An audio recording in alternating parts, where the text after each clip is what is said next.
Hello friends, मैं हूं पवन कुमार और आप देख रहे हैं YouTube channel creative education. Forest guard examination ये 2/12/2018 का प्रथम पाली का एग्जाम था, जिसमें हिंदी में क्वेश्चन है।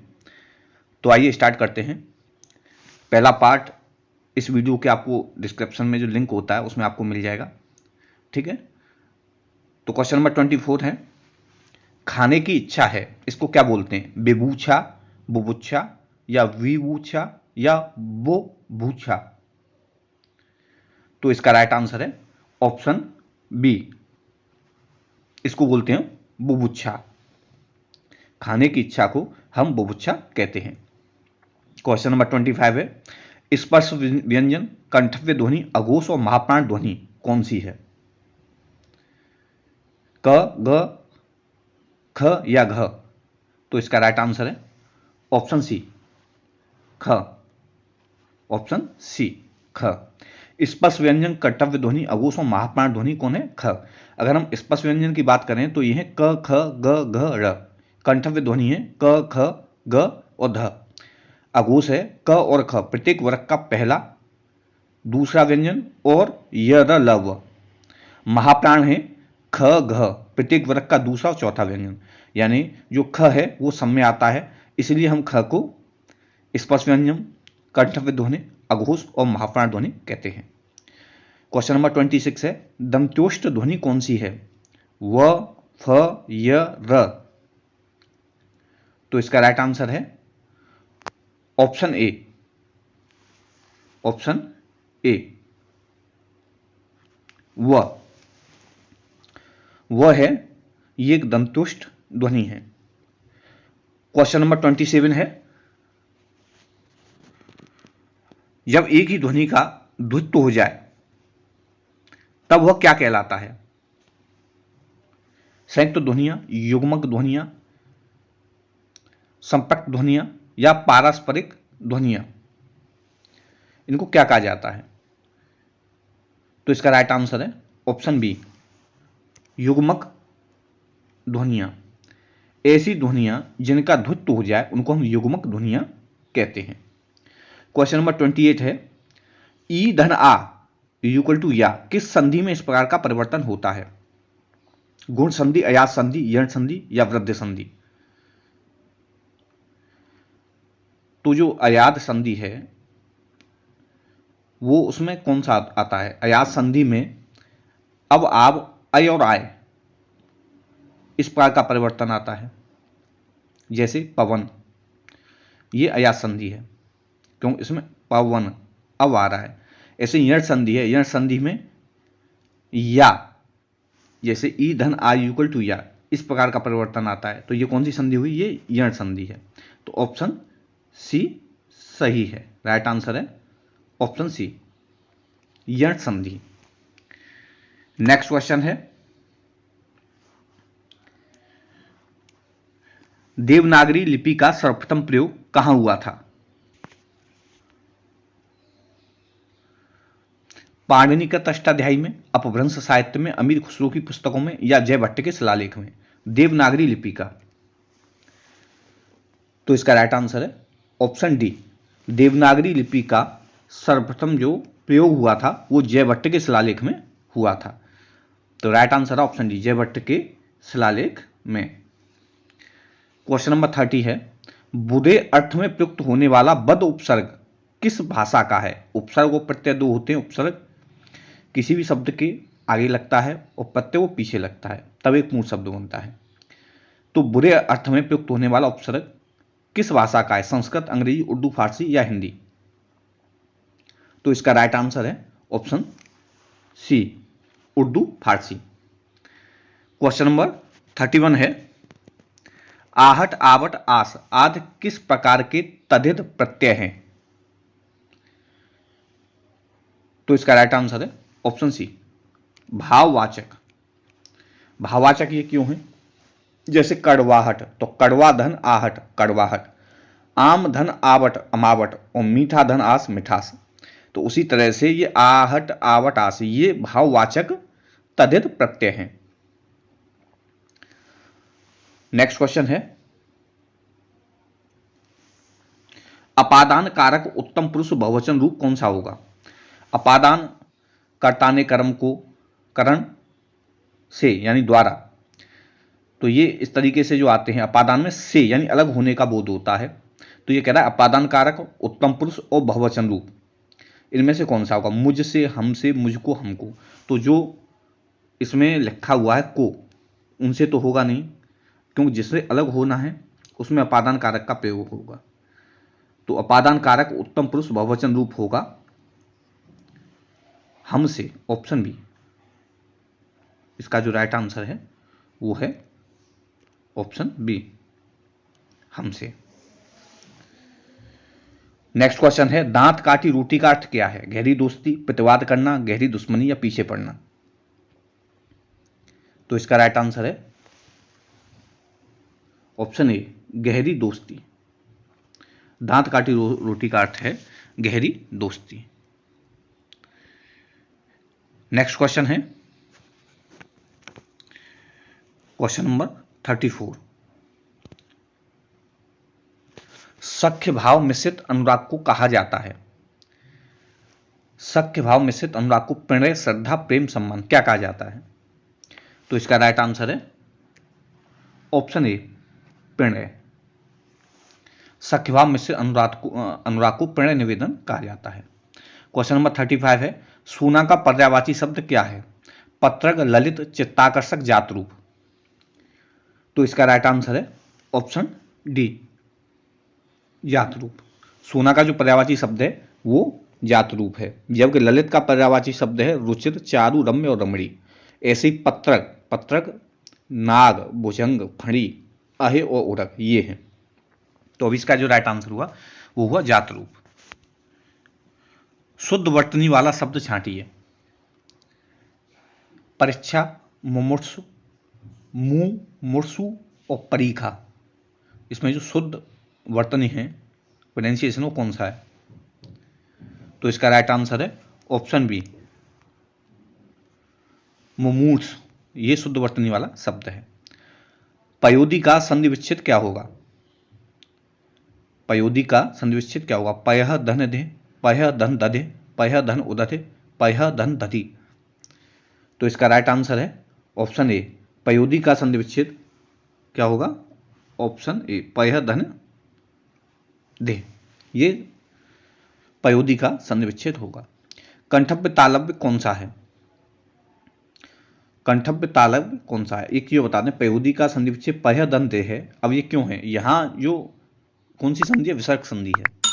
विसर्ग के पहले अगर अ आए उसके बाद पंचम वर्ण हो या यर, ल, व, ह हो तो विसर्ग का क्या हो जाता है? ओ हो जाता है। यह ओ पूर्ववर्ती अ से मिलकर गुण संधि द्वारा ओ हो जाता है। जैसे पय धन धन, पयोधन, तप धन बल, तपोबल। ठीक है, तो इसका राइट आंसर है ऑप्शन ए, पय धन थे। क्वेश्चन नंबर 38 है कंठव्य तालव्य कौन सा है? कंठ तालव्य कौन सा है? उ उ, रस, ए या आ? तो इसका राइट आंसर है ऑप्शन सी, छोटी है और बड़ी है, इसको ए हम बोल सकते हैं। ये कंठस्थ तालव्य है। कौन सी बोली बिहार की नहीं है? कौन सी बोली बिहार की नहीं है? भोजपुरी, मगधी, जयपुरी और मैथिली। तो इसका राइट आंसर है ऑप्शन सी, जयपुरी। ये राजस्थान की बोली है, ये बिहार की नहीं है। क्वेश्चन नंबर 40 है अन्य पुरुष एक वचन सर्वनाम का संप्रदान कारक बहुवचन रूप होगा। जैसे पहले अपादान पूछा था, अब ये संप्रदान। संप्रदान में के लिए को देना के अर्थ में होता है। और किस में होना चाहिए? अन्य पुरुष एक वचन, अन्य पुरुष और एक वचन। तो इसका राइट आंसर है ऑप्शन डी, उन्हें।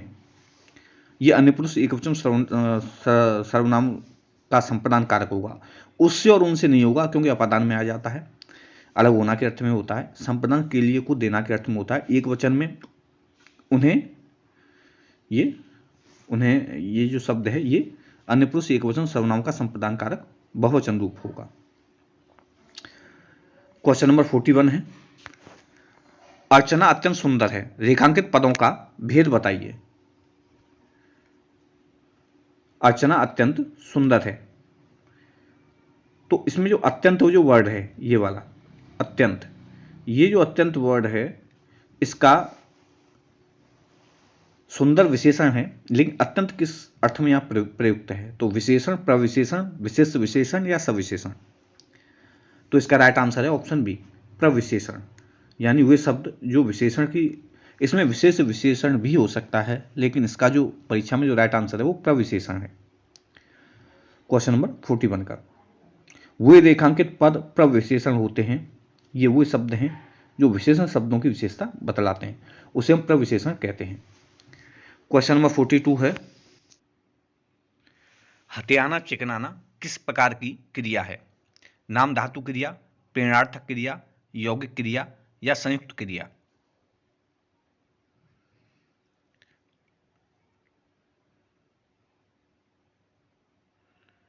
तो इसका राइट आंसर है ऑप्शन ए, नाम धातु क्रिया। क्वेश्चन नंबर 43 है, कौन सा वाक्य आसन भूतकाल में है? तू आता तो मैं जाता, मोहन आया सीता गई, वह आया था मैंने आम खाया है। तो इसका राइट आंसर है ऑप्शन डी, मैंने आम खाया है। क्योंकि वे शब्द जिनमें अभी अभी जो कार्य हुआ होता है या अभी हुआ है वो आसन भूतकाल में आते हैं। क्वेश्चन नंबर 44 है, तत्सम शब्द है अड़ाई, मोर, बैन या चतवारी? तो इसका राइट आंसर है ऑप्शन ए, चतवारी।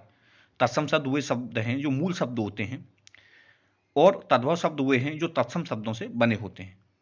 तो इसका राइट आंसर है ऑप्शन ए, चतवारी। क्वेश्चन नंबर 45 है, कौन सा फारसी शब्द नहीं है? मलिदा, पैमाना, इस्तीफा या तनख्वाह? तो इसका राइट आंसर है ऑप्शन सी, इस्तीफा। इस्तीफा शब्द है ये एक अरबी भाषा का शब्द है। इसके अलावा अरबी भाषा में और भी शब्द हैं, आदमी, औरत, इज्जत, ये अरबी भाषा के शब्द हैं। नेक्स्ट क्वेश्चन है, क्वेश्चन नंबर 46 है, पंकज, जलज आदि किस प्रकार के शब्द हैं? रूढ़, यौगिक, योगरूढ़ या मिश्रित? तो इसका राइट आंसर है ऑप्शन सी, योगरूढ़। योगरूढ़ वे शब्द हैं जो, रूढ़ शब्द एक मूल शब्द होता है और योगरूढ़ शब्द वो होता है जो किसी शब्द से मिलकर बना होता है। क्वेश्चन नंबर 47 है, समास के पदों को अलग करने को क्या कहा जाता है? विच्छेद, बदलाव, विग्रह या विभक्ति? तो इसका राइट आंसर है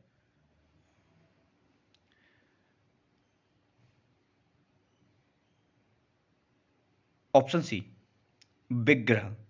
समास के पदों को अलग करने को हम विग्रह बोलते हैं, जबकि जो विच्छेद होता है वो संधि का होता है।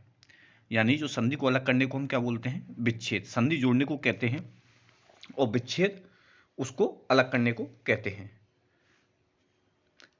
समास के पदों को अलग करने को विग्रह कहा जाता है। वर्णों के मेल को संधि तथा अलगाव को विच्छेद कहते हैं। शब्द के रूपांतरित अंग को विभक्ति कहते हैं और विभक्ति चिन्ह को परसर्ग कहते हैं।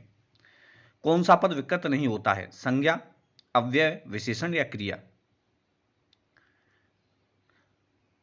तो इसका राइट आंसर है ऑप्शन बी, जो अव्यय शब्द है ये कभी विकृत नहीं होता है। अव्यय शब्द, देखिए व्यय उसे कहते हैं जो खर्च हो जाए, जो कम हो जाए। अव्यय उसे कहते हैं जो कभी खर्च ना हो। क्वेश्चन नंबर 49 है, शुद्ध वाक्य छांटिए। हम तो अवश्य जाएंगे, यह कहना आपकी भूल है, मुझसे यह काम संभव नहीं हो सकता, शास्त्री जी की मृत्यु से हमें बड़ा दुख हुआ। तो right answer option D, Shastri ji की मृत्यु से हमें बड़ा दुख हुआ। यह हम तो अवश्य जाएंगे, हम अवश्य जाएंगे या हम अवश्य जाएंगे, ये शब्द हम अवश्य जाएंगे ये शुद्ध होता, यह कहना आपकी भूल है, यह आपकी भूल है, ये शुद्ध होता। और इसमें शास्त्री जी की मृत्यु से हमें बड़ा दुख हुआ, ये एक शुद्ध शब्द है। क्वेश्चन नंबर 50 है, मां का लड़का कहां गया? उद्देश्य का विस्तार भेद बताइए। विशेषण, सार्वनामिक विशेषण, संबंध कारक या वाक्यांश? मां का लड़का कहां गया? इसका जो विस्तार वेद है वो है, राइट आंसर इसका ऑप्शन सी, ये एक संबंध कारक है। क्वेश्चन नंबर 51 है, बाप का संबंधवाचक संज्ञा रूप क्या होगा? बापा, बापती, बपोता या बपोती? तो इसका राइट आंसर है ऑप्शन डी, बपोती। बाप का जो संबंधवाचक संज्ञा रूप होगा वो बपोती होगा। अर्थ के आधार पर, क्वेश्चन नंबर 52 है, अर्थ के आधार पर संबंधवाचक अव्यय को कितने भाग में व्यक्त किया गया है? 13, 12, 14, 15। तो इसका राइट आंसर ऑप्शन ए, 13। अर्थ के आधार पर संबंधवाचक अव्यय को 13 भागों में व्यक्त किया गया है। कौन सा संयुक्त क्रिया का भेद नहीं है? अवकाश बोधक, निश्चय बोधक, नित्यता बोधक या नाम बोधक? तो संयुक्त क्रिया का जो भेद जो नहीं है वो है ऑप्शन डी, नाम बोधक। बाद बाकी अवकाश बोधक, निश्चय बोधक, नित्यता बोधक ये संयुक्त क्रिया के भेद हैं। क्वेश्चन नंबर 54 है, grass on other side always looks greener, इसका हिंदी में क्या अर्थ है? दूर के ढोल सुहावने होते हैं, पेड़ धरती को सुंदर बनाते हैं या परिवर्तन प्रकृति का नियम है? तो इसका राइट आंसर है ऑप्शन ए, दूर के ढोल सुहावने होते हैं। ग्रास ऑन अदर साइड यानी एक तरफ की घास ऑलवेज लुक्स ग्रीनर, हमेशा हरी भरी होती है यानी सुहानी होती है। तो दूर के ढोल सुहावने होते हैं, इससे मैच होता है। तो इसका राइट आंसर है ऑप्शन ए, दूर के ढोल सुहावने होते हैं। तो दोस्तों ये थे इंपॉर्टेंट क्वेश्चंस आपको कैसे लगे कमेंट बॉक्स में कमेंट करके जरूर बताइए। चैनल को अगर सब्सक्राइब नहीं किया सब्सक्राइब कर लीजिए, बेल आइकन बटन को प्रेस कर लीजिए। ये वीडियो देखने के लिए आपका बहुत बहुत धन्यवाद।